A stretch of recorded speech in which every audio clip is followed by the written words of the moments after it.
Hola amigos, bienvenidos a esta nueva emisión de Sin Filtros. Hoy vamos a conversar con el contraalmirante Alfredo Vegas.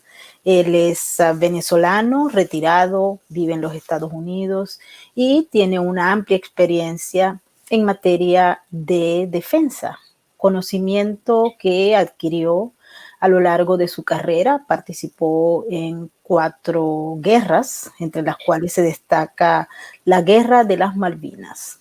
Y con él vamos a conversar sobre un tema que justamente en este momento está cumpliendo un año de firmado para el caso Venezuela. Es el TIAR, el tratado interamericano que causó muchos discursos, que fue objeto de discusión en la OEA, en la Asamblea Nacional, en los medios de comunicación. Muchos lo pedían como una solución mágica al problema, pero resulta que ese tratado tiene muchísimos inconvenientes a la hora de ponerlo en práctica. Y el contraalmirante Vega nos va a explicar todos esos detalles, así como otros que él conoce muy bien por su experiencia en la materia. Antes de irnos con él, los invito a activarse en nuestro super chat. Recuerden que para nosotros es muy importante todos sus comentarios y sus likes si les gusta nuestro contenido. Así es que bienvenidos todos. Y usted, contraalmirante, muchísimas gracias por estar con nosotros en Sin Filtros. Muchas gracias, Meiro, por esta invitación. Esto me permite expresar algunas inquietudes que tengo acerca de lo que está ocurriendo en el hemisferio latinoamericano y muy especialmente en nuestro querido país, que está en una condición realmente precaria. ¿Por qué el TIAR no se puede aplicar? ¿Qué es lo que sucede con ese instrumento? El instrumento, que fue creado en 1947, a lo mejor tuvo muy buena voluntad, pero dadas las condiciones políticas que existen en el hemisferio latino, en la región latinoamericana, siempre hay algún resquemor, algún miedo en aplicarlo, por razones obvias, históricamente, ¿no? Podemos recordar algunos, pues, por la invasión a República Dominicana, por ejemplo. ¿Se aplicó el TIAR? No, hubo la invasión.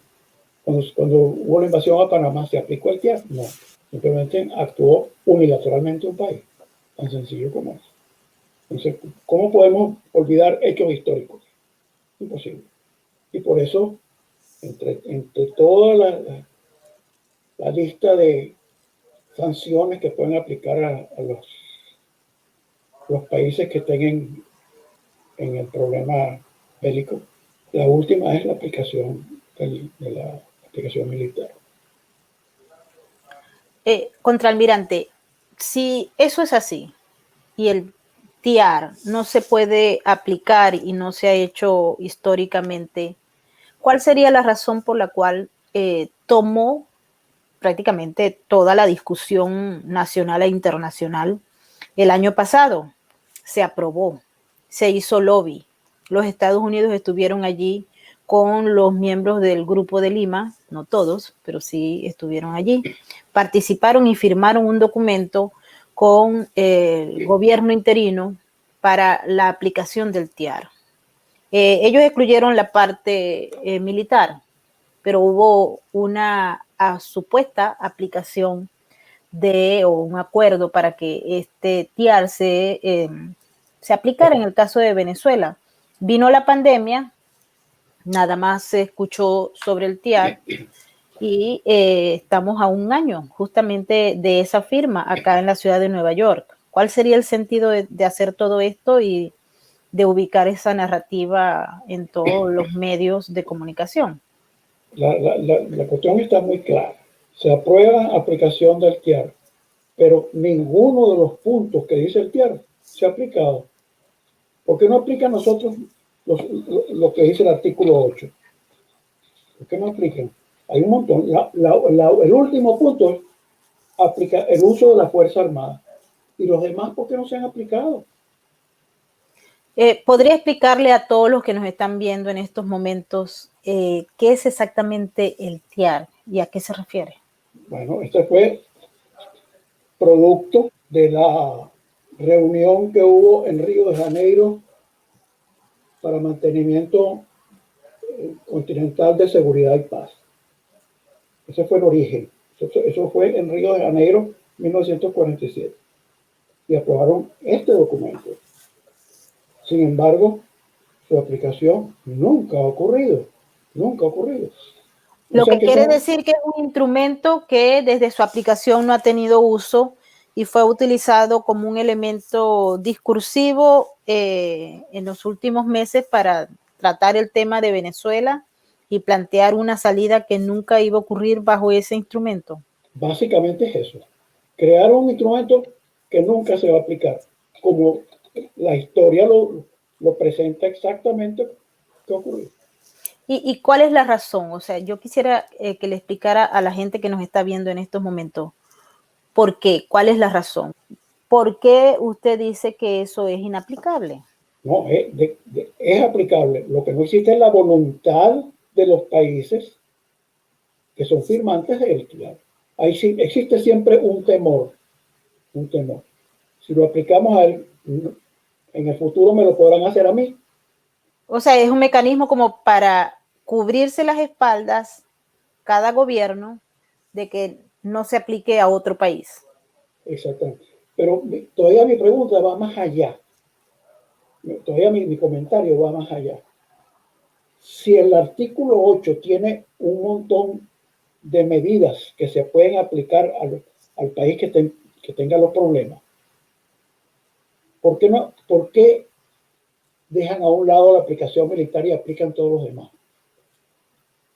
Pero ¿Dónde está? ¿cuáles son esas medidas? Ya te lo voy a decir.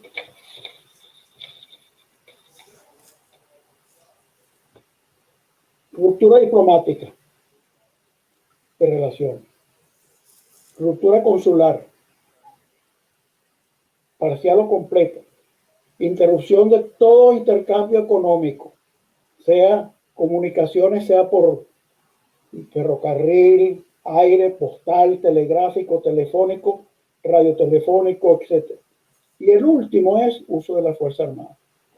¿Se han aplicado las otras medidas? No, ninguna. ¿Existe la voluntad de solucionar el problema? No, no existe. No existe la voluntad. Con eso usted está diciendo que a pesar de todos los avances que se han hecho en materia de consenso en la región latinoamericana, con el Grupo de Lima, con la OEA, etcétera, se mantiene, es como un doble discurso, o sea, hay un manejo discursivo, narrativo por un lado y de acciones por el otro que no tienen nada que ver. Es decir, ciertamente son pocos los países que han hecho una ruptura de relaciones diplomáticas o consulares con Venezuela. Creo que Estados Unidos es uno de ellos, pero hay otros que han aceptado la representación del gobierno interino y a la vez mantienen a los embajadores del régimen de Nicolás Maduro. Son muchos países en Latinoamérica o sea, que tienen ambas representaciones. También en Canadá ocurre lo mismo y lo han hecho en base a argumentos que van desde la protección de la comunidad venezolana que está en ese país determinado hasta otro que uno no conoce.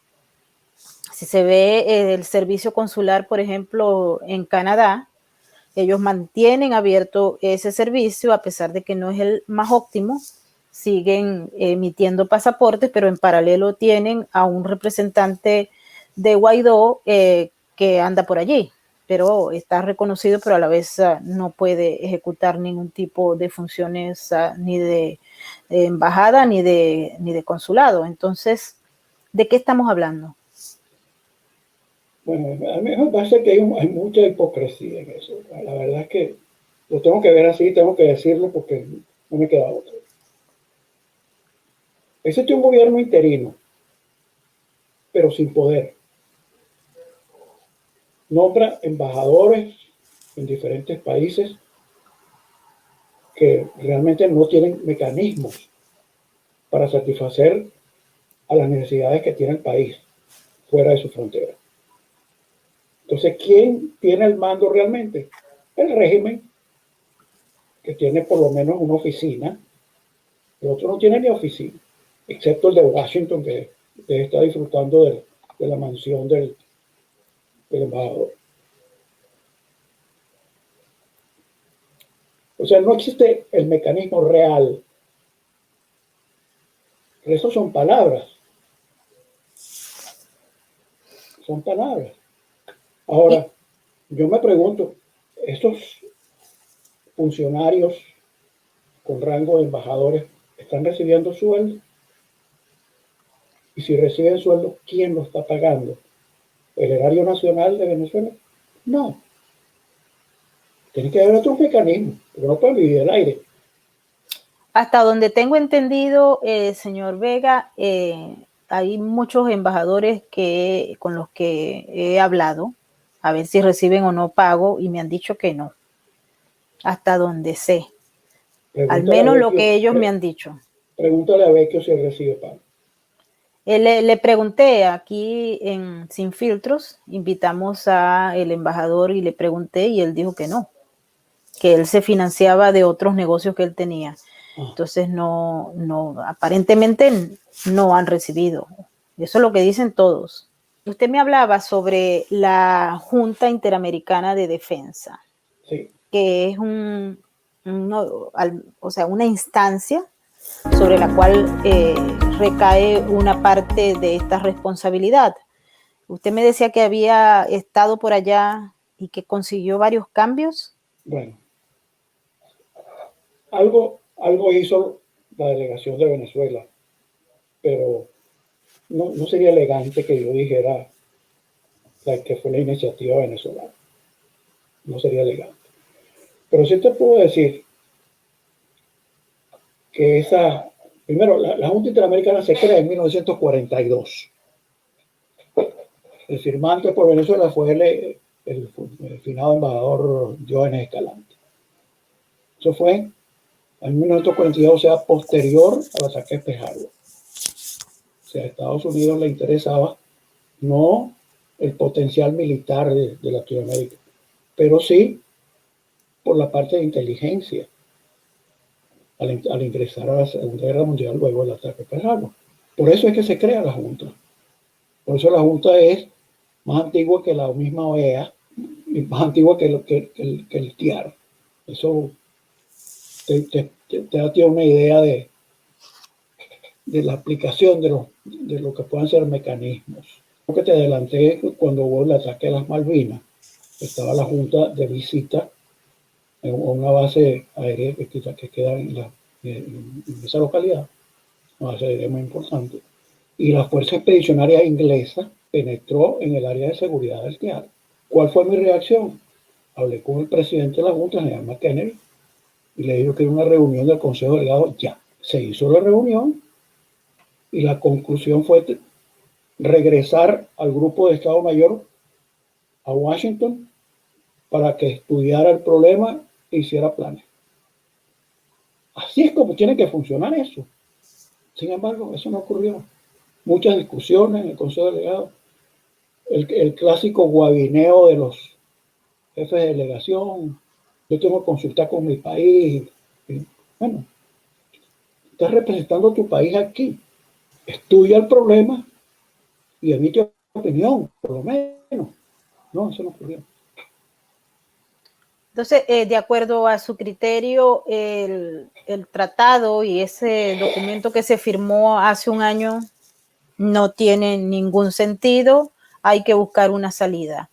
En estos momentos, justamente, el tema de discusión en Venezuela y en algunos otros países que están discutiendo cómo salir del régimen de Nicolás Maduro, están hablando de dos grandes narrativas.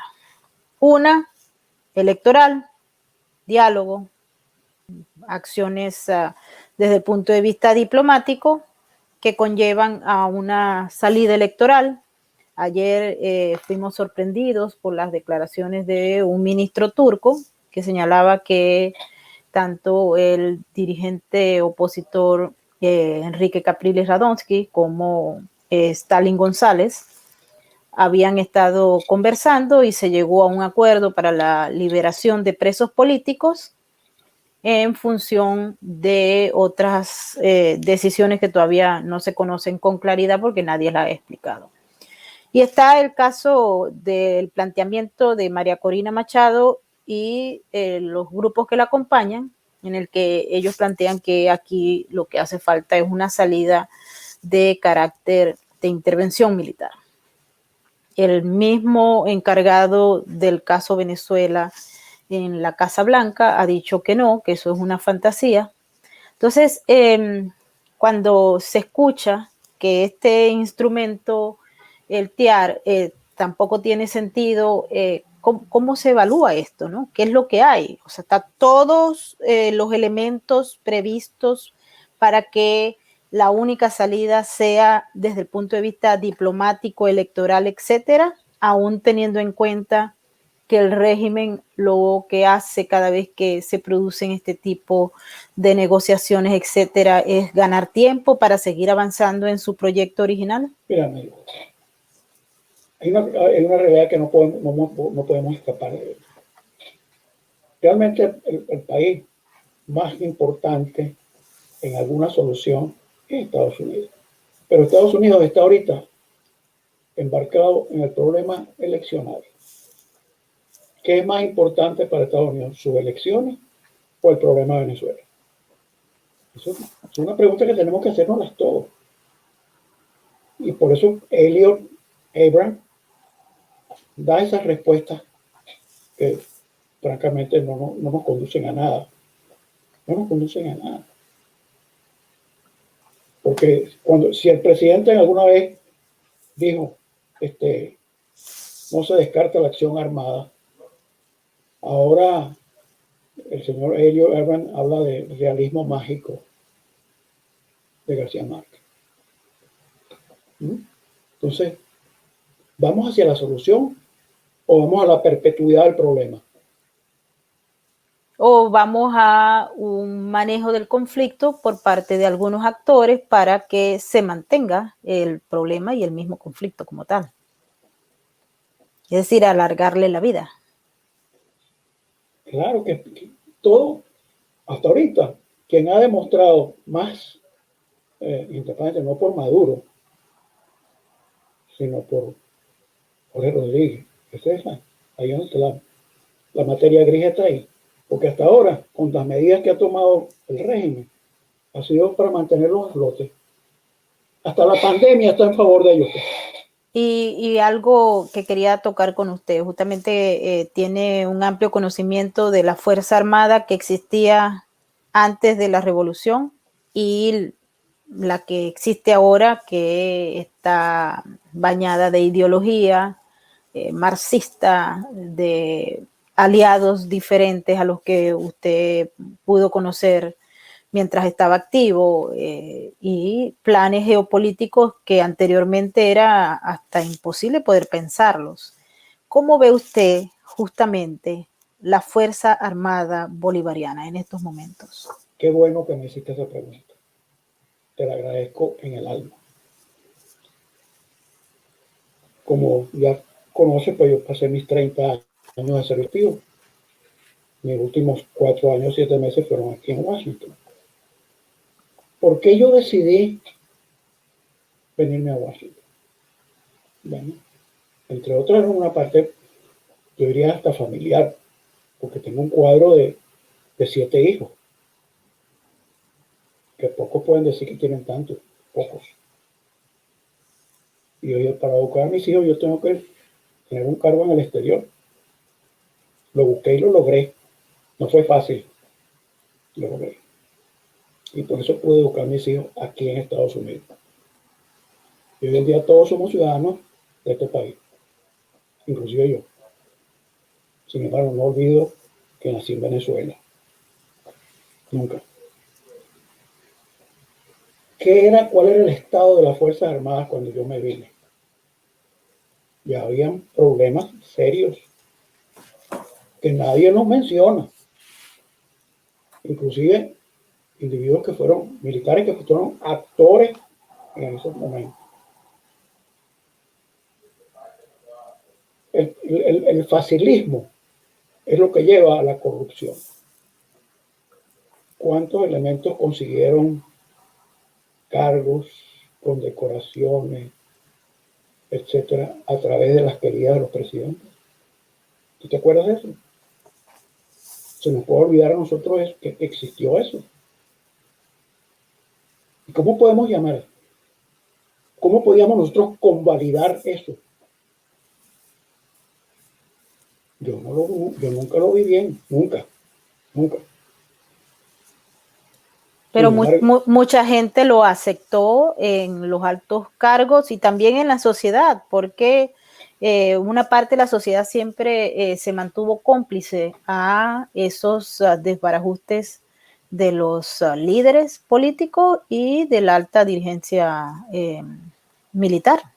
Por los dividendos que deja, el que permite que esa cosa funcione ilegalmente, es porque algo está aprovechando de ello.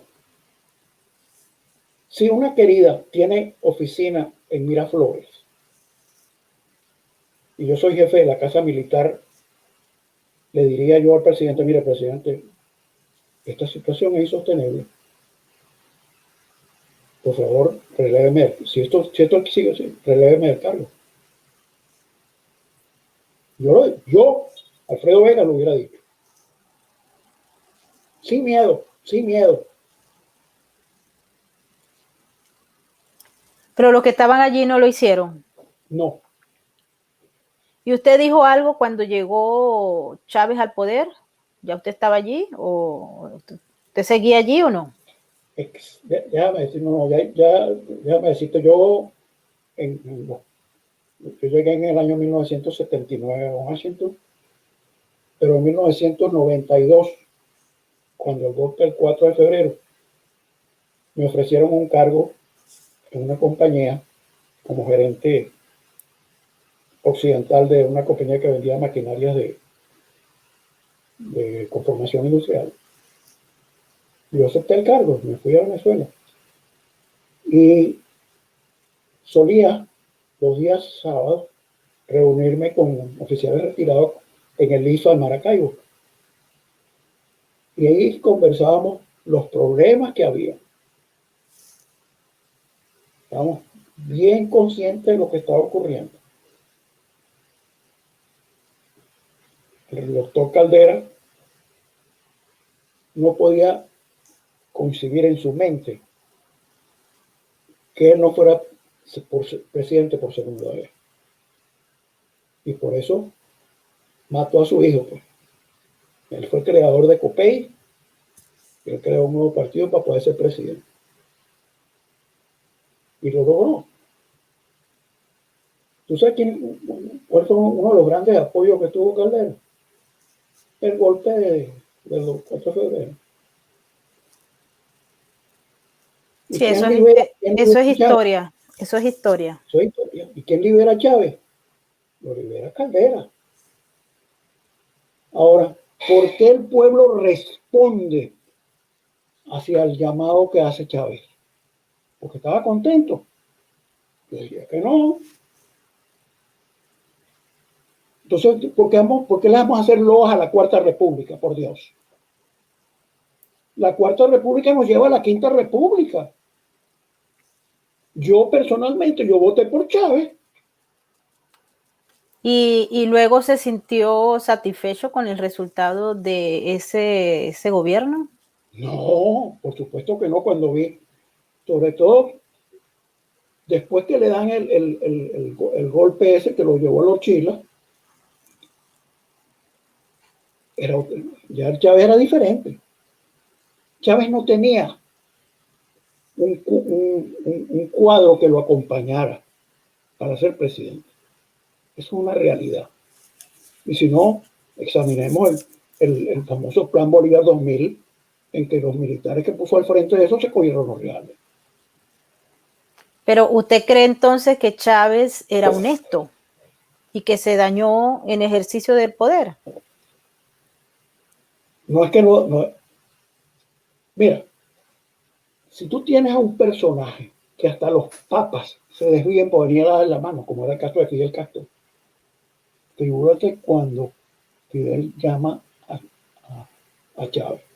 ¿Cómo se sintió Chávez cuando lo llamó Fidel? Lo estaba llamando un dios. Y por eso es que Venezuela pasó a ser una colonia cubana. Eso ocurrió luego que Hugo Chávez salió de la cárcel. Ya él estaba dentro de esa línea castrista. Y no, ahí no, todavía no estaba. Todavía no estaba. él fue a La Habana antes de ser presidente. Él fue a La Habana y tal, pero todavía no sé, ¿cómo se llama eso? No captó la idea que había en la mente de Fidel. Pero Fidel sí captó quién era Chávez. Y dijo, esto me lo voy a meter en el bolsillo, como realmente lo hizo. Y a pesar de que usted tenía conocimiento de eso, usted apostó a Chávez. No, hasta ahí yo no sabía. Simplemente yo estaba viendo la descomposición que traía la Cuarta República y aparece un candidato fuera del esquema, que es Chávez.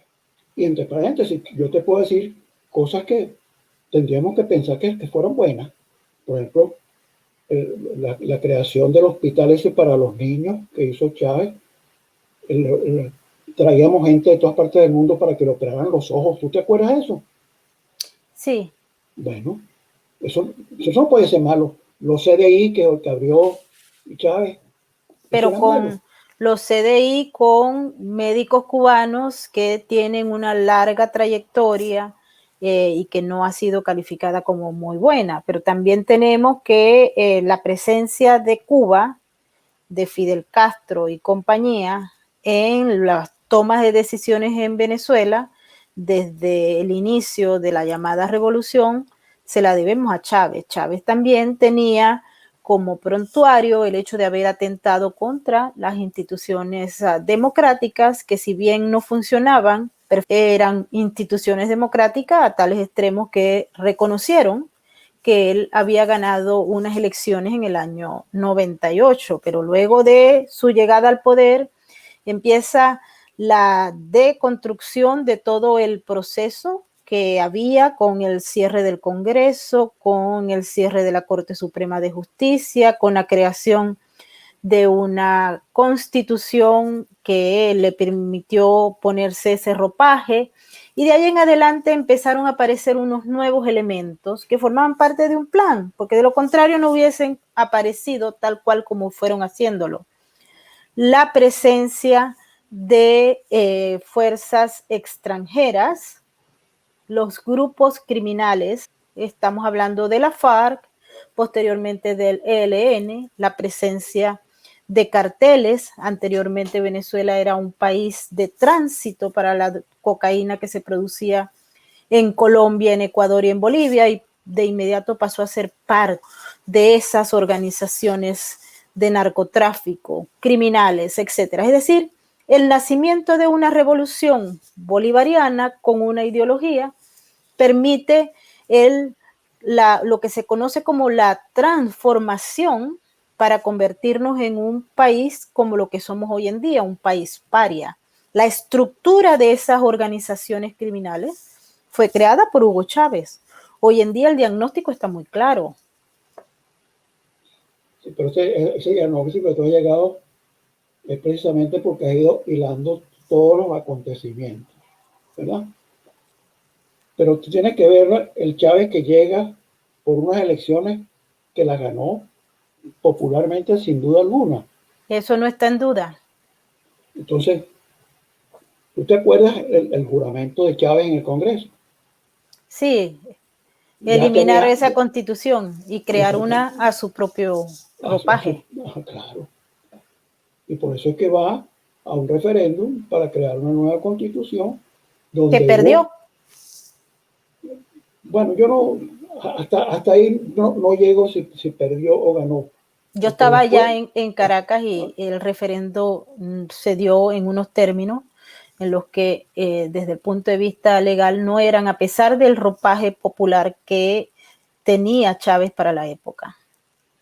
Se hizo en medio de una vaguada, con muchos muertos, con muchos problemas, y se aprovechó el caos de un fenómeno natural para hacer una transformación que nos ha llevado a lo que hay. Bueno, todas esas son circunstancias que ocurren y hay gente que la aprovecha y otras que no combaten, no hilan fino para darse cuenta de lo que puede ocurrir. Pero así es la política. Así es la política. Está muy lejos de ser, la política está muy lejos de ser una ciencia exacta. Muy lejos. Pero Chávez no tenía para tener una... Cuando si Fidel Castro le propone a Chávez, por ejemplo, mira, yo te voy a ayudar con médicos. Yo sé que hay problemas en Venezuela, yo te voy a mandar médicos.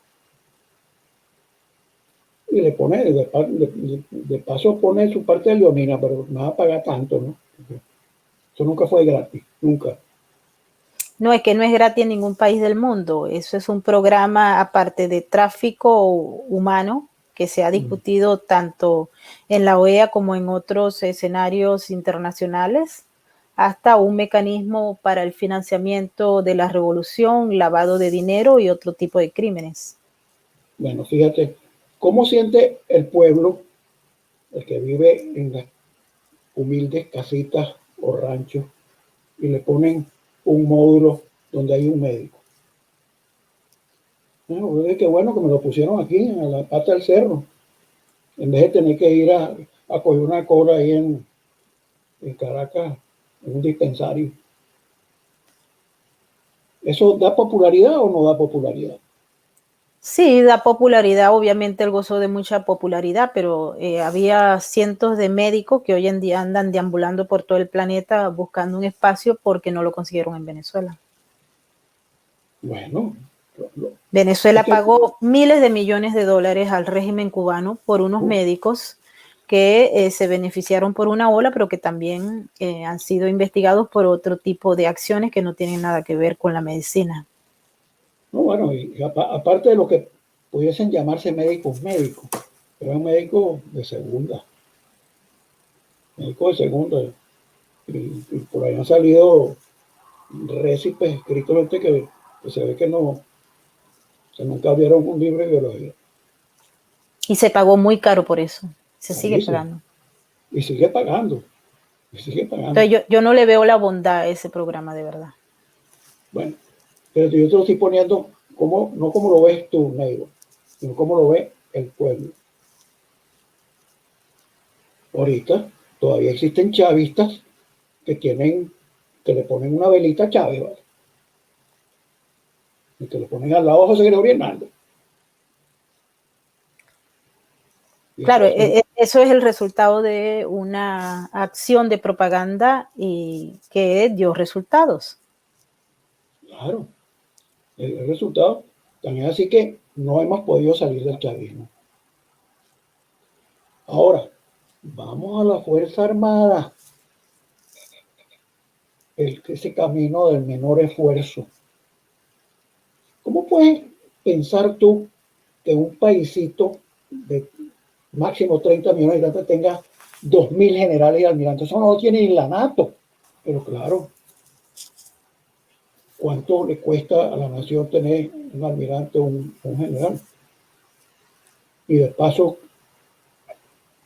con las puertas abiertas para la delincuencia, robar. Eso es lo que tenemos que ver. ¿Cómo se puede rescatar una Fuerza Armada que ha llegado a ese extremo? A tener militares matraqueando con la gasolina o con lo que sea. Y bueno, y siendo parte de una organización criminal como el Cartel de los Soles. Mira, los militares al frente de organizaciones que no tienen nada que ver con su profesión. El único que podemos decir que tuvo eso fue el general Alfonso Rada, que fue presidente de CBG y fue presidente de PDVSA. Nómbrame los militares que han puesto al frente de PDVSA para ver si saben siquiera lo que es petróleo. No, ellos saben lo que es corrupción. Corrupción, sí. ¿Y usted se siente en estos momentos cuando ve a Venezuela convertido en un estado paria, un narcoestado? ¿Cómo se siente cuando en el 98 estaba apoyando a Chávez y luego vio todo? No, yo no, apoyando, simplemente voté por él. Usted votó por él nada más, nunca lo apoyó. No, yo esperaba que él llegara corrigiendo los errores que tenía la Cuarta República, como lo hizo en su campaña. Te digo, yo estaba en Punto Fijo cuando él hizo campaña. Yo, después de Maracaibo, yo trabajé para una contratista petrolera. Yo conozco las dos refinerías, muy bien las conozco. Yo veía los problemas que había sin Chávez. Bueno, pero con Chávez se triplicaron. El hambre y la miseria es el elemento sine qua non hoy en día. Por supuesto que sí, por supuesto. Pero mira, Chávez era un tipo tan confundido. Déjame decirte una cosita. Mira. Chávez era un tipo de esos que basan su vida en 3 libros que han leído. Chávez leyó a Mariátegui, a Gramsci y a Benedetti. Esos eran sus caballitos de batalla. No le digo que tenía que leer Capital, porque leer Capital sería una locura. Yo no leí el Capital, ni loco. La carrera militar de Chávez. ¿Tú sabes quién conoció bien la carrera militar de Chávez? El general Alberto Miller. Amigo mío de infancia. Vivíamos en la misma organización Bellavista. Alberto Miller, durante la época de las guerrillas en Venezuela, fue uno de los más efectivos militares para perseguir la guerrilla. ¿Te acuerdas que para saber que habían matado a un fulano, le cortaban las manos? Él traía manos. Y sin embargo, después Miller, cuando llegaba a Chávez, era un tipo completamente de izquierda, socialista. Es más, cuando estaba yo construyendo mi casa en Los Guayabitos, vivía en El Placer, al lado de Miller. Y en las tardes nos poníamos a comer saludos. Era otro Miller. Era un Miller socialista.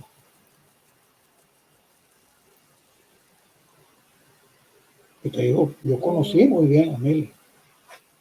Yo me acuerdo estando yo a bordo del submarino, yo pertenecía a la tripulación original del primer submarino de Venezuela. Y Alberto Miller fue de visita al submarino. Y dijo una expresión que a mí me causó, dijo, compararlo a eso, dijo, todas las mujeres son prostitutas. Yo le dije, Alberto, tú eres hijo de una mujer, no digas eso.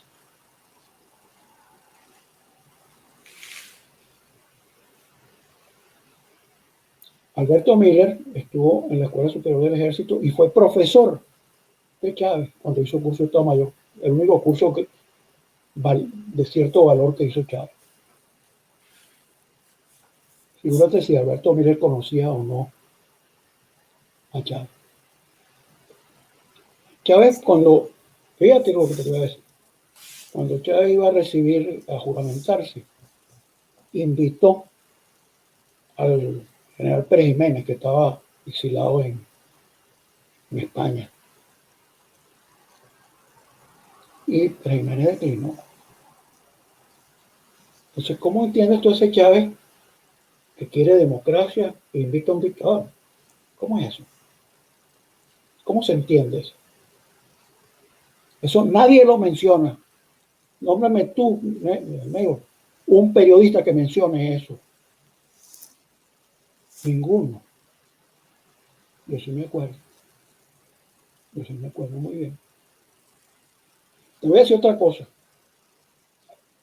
Para unas elecciones, luego de que enjuiciaron a Pérez Jiménez y lo tenían en la cárcel de Guárico,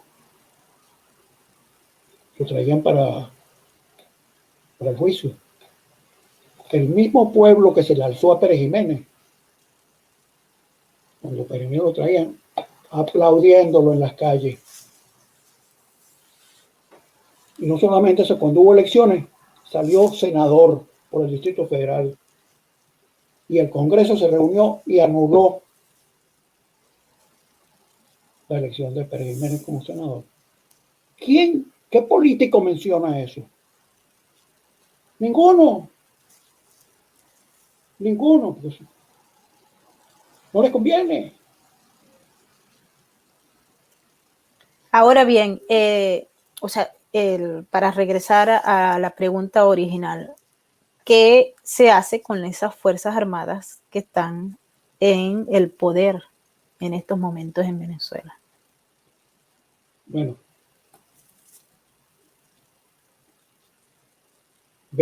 conocer el real estado, porque siempre, como te dices, en un tejido canceroso puede haber una parte que no se ha contaminado todavía. Eso sería una esperanza. Pero mira, en planificación militar, yo fui profesor de planificación naval. Cuando tú haces planes para una operación, tú no tienes toda la inteligencia. Entonces, cuando tú no tienes toda la inteligencia, tú tienes que tener planes alternos. Tienes que hacer suposiciones. Y por cada suposición, tienes que tener un plan alterno. Hasta ahora, no ha habido nadie, no sé qué clase de cursos de Estado Mayor están haciendo. Todos han fracasado. Cuando tumbaron a Pérez Jiménez, lo tumbaron de teniente coronel para abajo, no generales. De teniente coronel para abajo tumbaron a Pérez Jiménez. Porque eso es lo que tienen mando de tropa, chicas.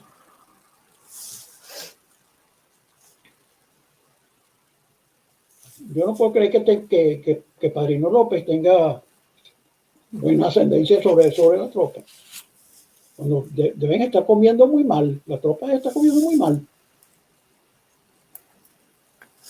Definitivamente se escucha justamente eso, ¿no? Hay deserciones por montones en todas las fuerzas y los componentes, pero siguen allí porque el generalato que son asociados estratégicos del régimen son los que tienen el poder. Mira, yo tengo experiencias cuando tuve los cargos que desempeñé,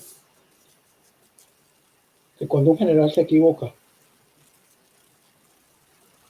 tú puedes actuar legalmente. Yo tuve problemas cuando yo era capitán de fragata, yo tuve problemas con el que era mi jefe que me iba a calificar, que era Almirante Moreno Piña. Y yo lo puse en evidencia. Lo puse en evidencia. Contra todo riesgo. A la hora de calificarme, me calificó pésimo. Y llamó al segundo comandante, era el capitán Rivero Cordero. Le enseñó mi calificación. El capitán Rivero Cordero, que sabía lo que yo había hecho en las escuelas técnicas. Le digo, mi almirante, el capitán Vega Torres lo va a reclamar esa calificación. Eso que usted dice ahí no es verdad. Y de paso, me van a llamar a mí. Y yo voy a estar al lado de él, porque yo no puedo decir mentira, ¿no? Bueno, el almirante se disgustó, le entregó la cosa y le dijo, califícalo tú.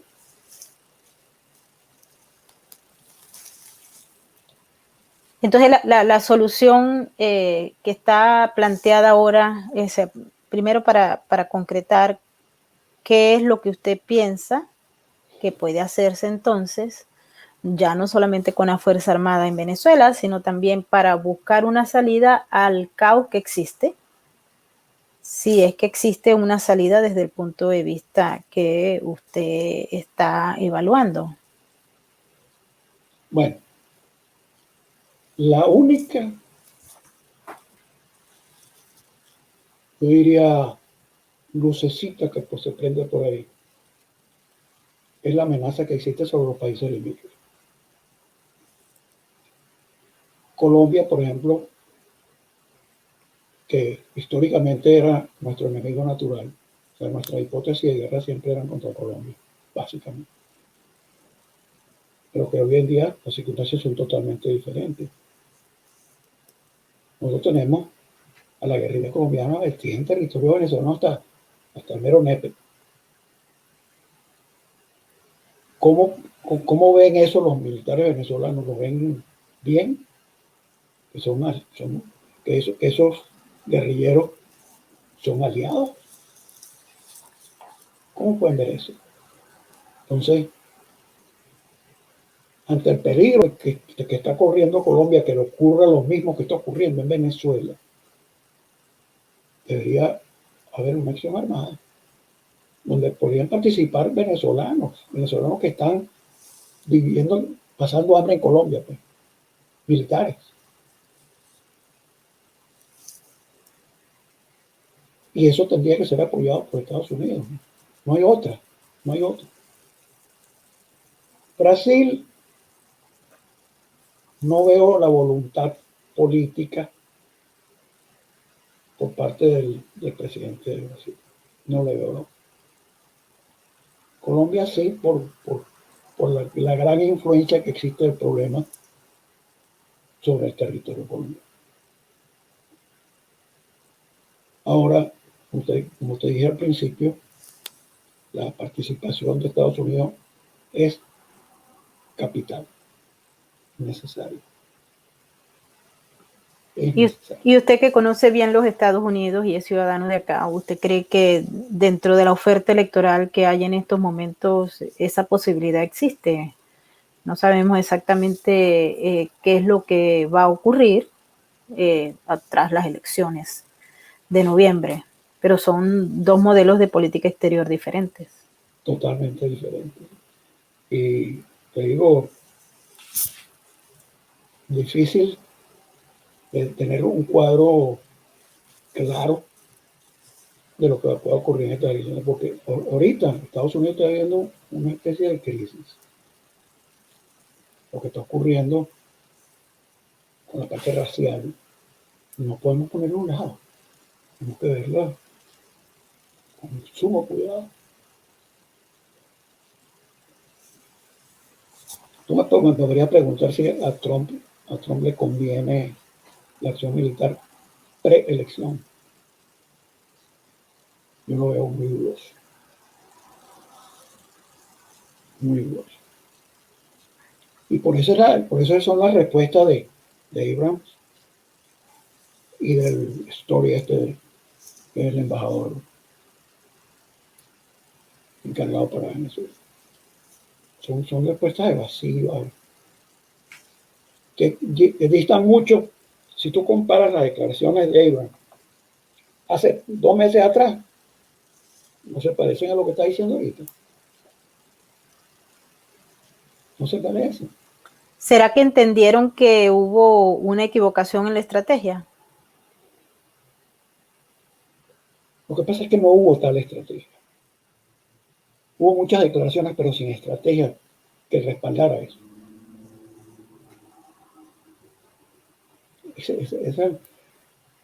Lo lógico es que existe una estrategia, en base a esta estrategia, tú vas comunicando algo, creando el ambiente.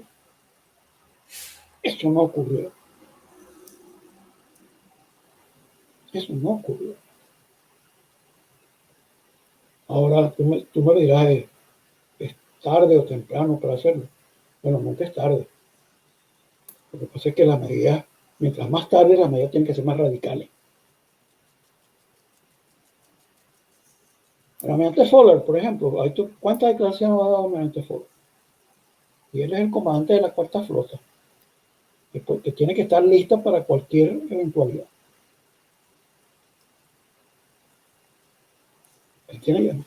Seguramente hay planes. Y Venezuela no tiene con qué responder a ninguna. ¿Con qué Fuerza Armada puede responder Venezuela? ¿Con las de los socios o aliados? Esa es otra cosa que es una especulación. Vamos a examinar quién es Irán. Mira, el que inventó el ajedrez no puede haber sido bruto. Y los Los persas fueron los que inventaron el aéreo. Entonces, cuidado con Irán. Irán no se va a meter en una aventura con Venezuela de esa magnitud. Primero porque tiene al ladito un país que yo admiro mucho, que es Israel. Esto es muy claro. La parte del Medio Oriente está muy clara con lo que significa Israel y la política que están ahorita siguiendo en esa región, buscando llevar buenas relaciones con los países árabes. Acaba de ocurrir con la Unión de Emiratos Árabes. Fíjate, ahorita la tendencia aquí, desviándonos un poco del tema, ¿no? Ya diciendo, no, que Rusia se va a meter en las elecciones. Si tú examinas la historia rusa, te das cuenta de que ahorita Putin, para los rusos, es un santo. Léete la vida de Pedro el Grande, para que te des cuenta cómo mató gente, cómo mató rusos. Esta es la historia de Stalin. ¿Cuántos muertos se echó encima de Stalin? Compararlo con Putin. Un santo. ¿Le interesa a Estados Unidos meterse en las elecciones de Estados Unidos? Yo diría que no. Pero claro, eso crea un ambiente de confusión en las elecciones y tal. Estamos pendientes de que van a intervenir en las elecciones. No creo que les interese. Lo que sí es verdad, compara la actitud de Rusia con la actitud china. China está avanzando en todo el mundo. Yo me quedé sorprendido de repente cuando vi que el dueño del Inter, del fútbol italiano, está en manos de los chinos. Eso te da una idea de cómo va la penetración china global. No podemos descartar todos esos detalles. Y eso, claro, en una contienda electoral, cualquier cosa que tú digas puede tener valor. Porque hay gente con mentalidades, yo diría, frágiles, que creen todas esas cosas. Y ahí tienen mucha culpa también los periodistas, que son los que meten su partecita para avivar el fuego. La situación global es complicada. Nosotros no sabemos qué va a pasar cuando termine la pandemia. Supongo que los países van a entrar en una crisis económica, o están ya en una crisis económica. Eso no es una cuestión que se recupere en 2 días. Mira, la vacuna de la polio tardó 25 años, ¿vale? ¿Cuánto va a tardar la vacuna esta? Es que todo el mundo cree que la vacuna viene ya. No. La situación del mundo es muy difícil, muy difícil. Así es. Bueno, contraalmirante, estamos llegando al final de esta emisión de Sin Filtros. Quería agradecerle por su participación. Muchísimas gracias. Gracias a ti, eres una muchacha muy inteligente. Realmente me agradó muchísimo. Tus preguntas muy agudas. Y ojalá si pudiéramos tener otra oportunidad. Así será, sin duda alguna. Y bueno, quiero agradecerles a todos ustedes por su participación en Sin Filtros, en este super chat, que ya lo he visto, ha estado bastante movido. También quiero agradecerles por su suscripción a nuestro canal de YouTube, darlos para que pasen por nuestra plataforma de patreon.com/Venezuela Política. La próxima semana vamos a estar presentando el primer seminario sobre crimen organizado transnacional y su vinculación o influencia sobre los ciudadanos. Ustedes, que son los que sufren las consecuencias de este terrible flagelo que no solamente está presente en América Latina, sino que ha avanzado muchísimo en todos los países del mundo. Nos despedimos hasta nuestra próxima transmisión. Muchísimas gracias.